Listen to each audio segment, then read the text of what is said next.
Hey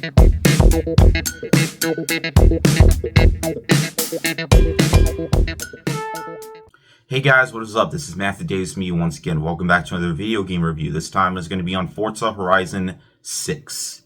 That's right, this franchise is still going strong, and this is actually my first time reviewing a Forza Horizon game. So yeah, I'm going to tell you what it's about. So in case you haven't played any of the other ones, it's very simple. It's a racing game. I mean, with a title like this and the fact that there are cars on the poster, you know exactly what you're in for. Except this is a racing game that's a lot more different than something like Mario Kart or Kart Racers. This is a more realistic approach at a racing game, except at the same time also does some very light fictional elements to really make it feel like a game rather than just a driving simulator. And if you played the previous games, you know exactly what you're in for. There is the Horizon Festival that is going on, and you gain wristbands with every challenge that you complete from every single mainline race that you do. You move on and get a wristband, and throughout the open world environment, you can do various different challenges, from different racing challenges to different I'm not sure what other challenges, what I make of these challenges. There's like speed trap challenges, and well, there's challenges throughout the entire map, because you're going to be exploring this game a lot. And this is the first time we go into an approach on a much more different environment rather than the standard environments that we've been through in the past. This one is done in a Tokyo setting where you explore the world of Tokyo, where you do races and whatnot. Well, I already said what this game is about. So, yeah. I'm not really like the biggest racing game guy, because I've always preferred more action-heavy games. The only type of racing game that I ever really played is the Mario Kart series, but that's because I'm a big Mario fan, so that's why the Mario Kart series has always been my go-to when it comes to racing games, even if the new one is solid, but it's still lacking in content. But ever since picking up Forza Horizon 4, I continued on with the Forza series afterwards, like Forza Horizon 5, which, in my opinion, is my favorite of the bunch. I haven't played 3 or the previous ones before that, but I don't know. After playing through these games, I really want to see what the other ones are like, because, yeah, they just got me hooked instantly. With the amount of exploration and the amount of stuff you can do rather than just continuously race all the time, making it feel less repetitive, was an absolute blessing. And Playground Games definitely managed to deliver with Forza Horizon 6.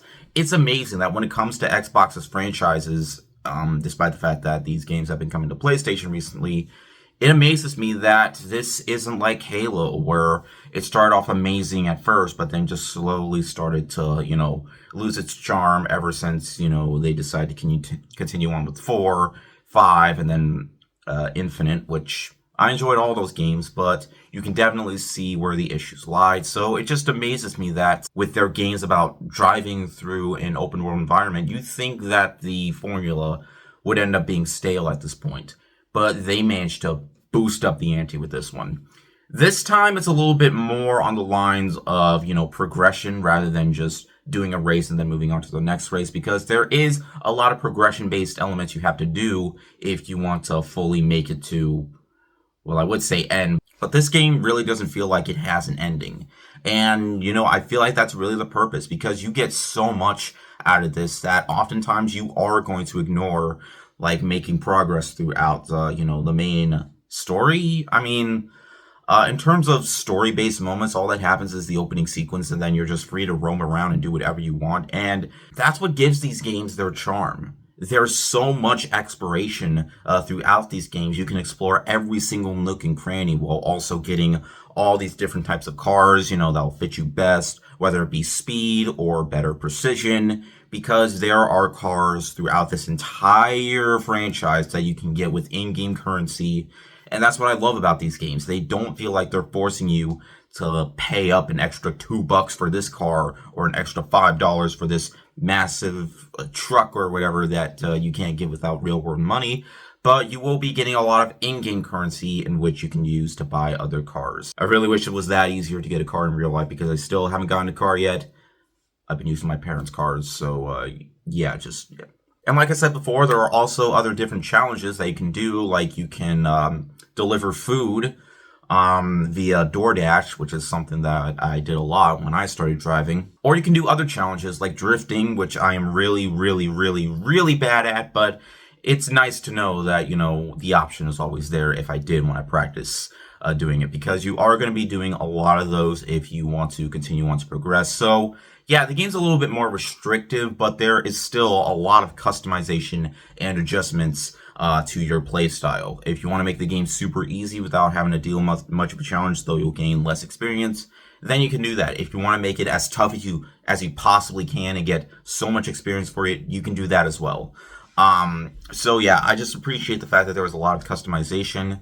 Though, if you have all assists on when it comes to just holding down a button and just letting your car drive to the next area, that can be a bit of a struggle, especially since your car will start gliding and gliding and gliding, making it really hard to control, ruining some of your progress. So I highly recommend just having that off, because it honestly helps out a lot. You will definitely notice a difference. But yeah, I just love the fact that, this game, anybody can pick up these types of games.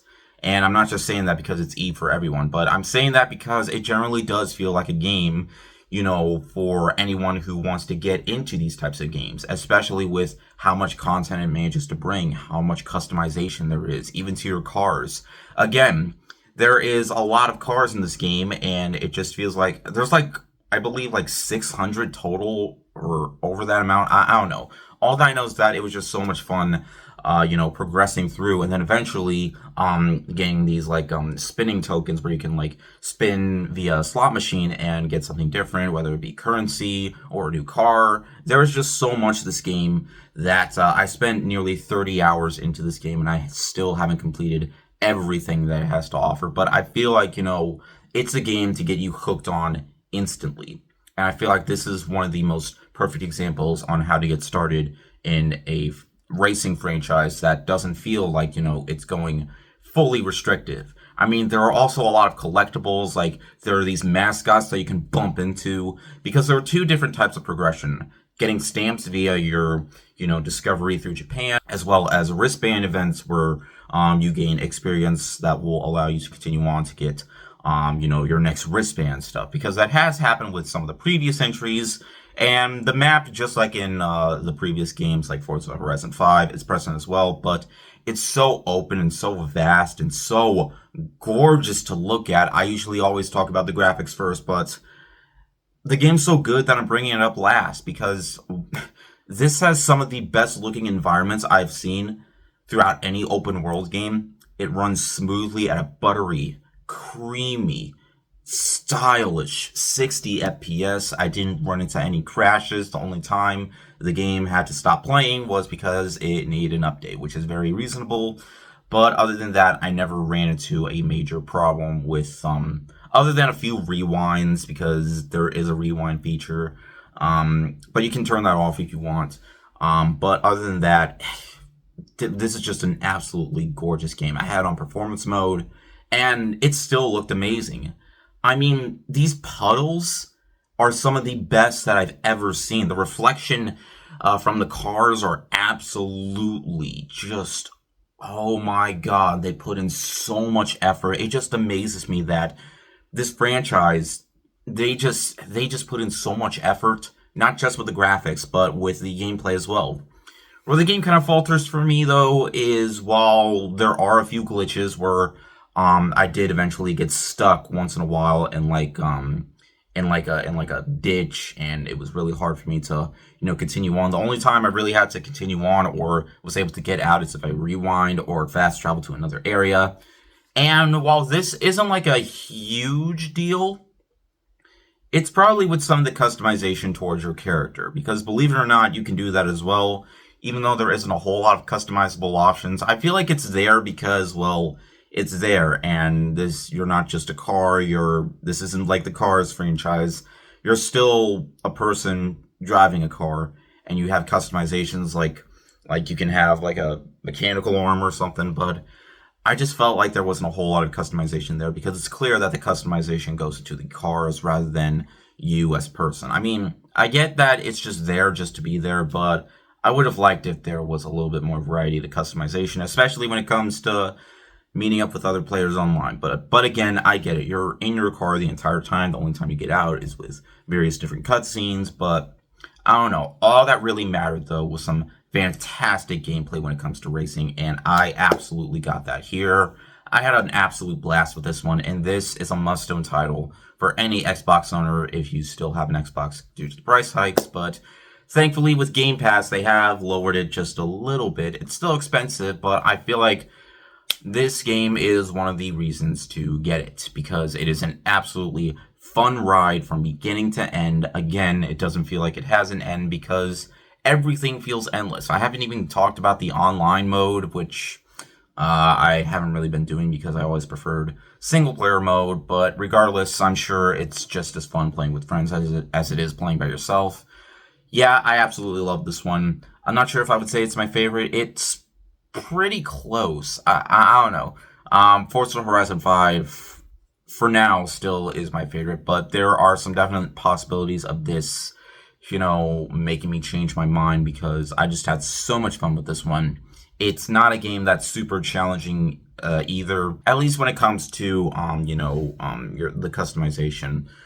When it comes to getting the last wristband, it was a little bit of a grind, as when I ran out of races to do, I had to do some of those other challenges, which I was really, really bad at. So, yeah, I guess the last part is also kind of grindy when getting the last wristband. But again, other than that, this is an awesome game. If you love racing games, if you love open world games, this is definitely one to pick up. And I absolutely loved driving through this epic experience. It's amazing that one of Xbox's biggest franchises that still hasn't gotten old to this day is the Forza series. And I don't know, it just feels kind of weird, don't you think? But either way, I still highly recommend not just this game, but the Forza series overall. So, yeah, but anyways, thank you guys so much for watching. If you enjoyed this video, be sure to like and maybe subscribe for more. You can also follow me on Twitter, Instagram, or maybe Blue Sky. Links in the description, and I'll see you guys later. Ward out.